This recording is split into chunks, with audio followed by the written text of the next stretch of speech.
You have reached the beginning, and you have been forewarned of the paradoxical effect. So if you clicked on this video, this means you are ready. It also might not be a bad idea to inform the people in your life that you're about to embark on a total transformational journey in which you are shifting your identity to become an attuned human. Ensure that you have people around you that are supportive of this transformation.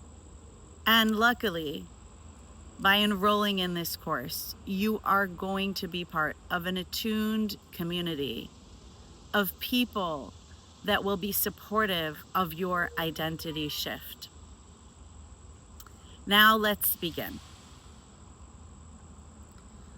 We have a world in which transgenerational trauma is so rampant and unaddressed on a macrocosmic level that interactions and relationships that are so utterly dysfunctional are taken as commonplace. In other words, they are normalized. Relational dysfunction in our society today has been normalized. I will give you some examples. I believe that we live in a largely childist society. For example, racist, misogynist, childist.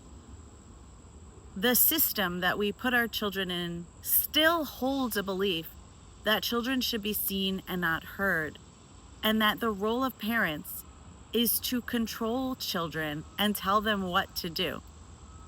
In the Attunement Model, this is far from the truth. That's how we perpetuate transgenerational trauma. We control children, we repress them emotionally, and we invalidate them with our own belief systems. The result of repressing a child, invalidating their experiences and emotions, is mental illness, oppositional behavior, anger outbursts, and alienation from you.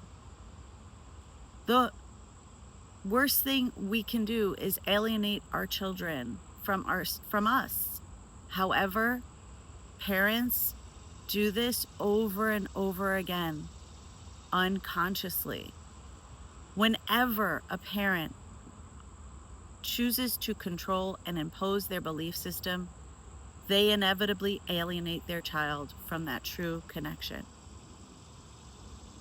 What human beings need is an environment where they can be safe to express anything and feel anything and feel unconditionally loved at the same time. Now, you might be wondering, but does that mean that I can just let my child do whatever they want? Wouldn't that be chaotic? That's not okay. Well, this is part of the story that parents have been indoctrinated with, that allowing a child to do whatever they want, in other words, whatever their heart truly desires, will lead to chaos. This is not true.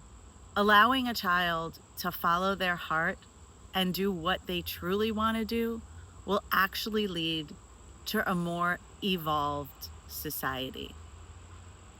Bear with me though. Children can be unpredictable, impulsive, and lack judgment. And that's where you come in as a safe provider. Safety means holding emotional bandwidth for emotions, and safety also means ensuring physical safety as well. And we will talk about that. Let's go into the cycle of transgenerational trauma and why it continues to perpetuate. If a parent doesn't identify as a nurturer, in which their role is to become empowered and pass along that energetic empowerment onto their child, then essentially they are becoming a receiver. In the attunement model, parents must understand that there are nurturers and receivers.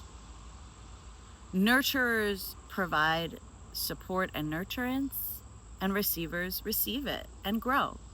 I like to compare this to somebody watering a plant and the plant itself. The person watering the plant is the nurturer. They have water, they hold water, and they pour water into the plant soil. The plant is the receiver. They receive the water, they absorb the water, and they use the water to grow. A nurturer nurtures a receiver, and a receiver receives the nurturance of the nurturer. Now, this principle of nurture-receiver is critical and fundamental in understanding attunement. In the past generations, even though we might have thought that parents have been nurturers and children have been receivers, in fact, it has been the opposite, where parents have been receivers and children become nurturers. This happens unconsciously. But when a parent becomes a receiver and children become the nurturers, children grow up to be parents who are receivers, and children become their nurturers. And then those children grow up to become receivers, and then their children, their nurturers. This effect is called the retrograde pattern. Retrograde patterns perpetuate transgenerational trauma because children grow up to repeat the same patterns as their parents and become receivers of their children.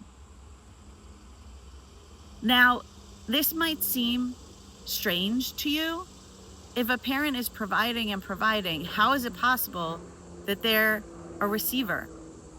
So when I refer to the nurturers and receivers, I actually refer to what I call energy or light. A child begins full of their own energy and full of their own light.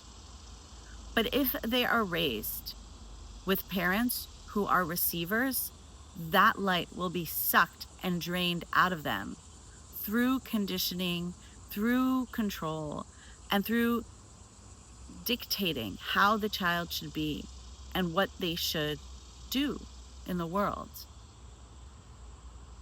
Dictating what a child should do in the world without attuning to the child causes the child's energy to be light sucked or energy sucked.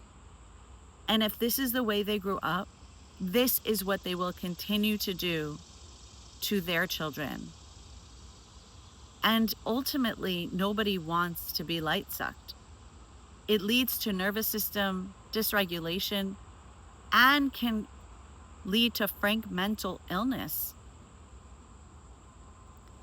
Through the attunement model, stepping into the nurturer role, you will restore light to yourself as well as the people around you, especially your children. And this journey is what we call the anterogate pattern, in which you will become the nurturer you've always desired. And because of that, you'll pass along the energy of nurturing to your child so that they grow up becoming a nurturer as well. And so we are changing the script from a retrograde pattern of perpetuating transgenerational trauma to an anterogate pattern where we step into our light, step into our freedom, our sovereignty, our non reactivity, and pass along this level of empowerment to our children.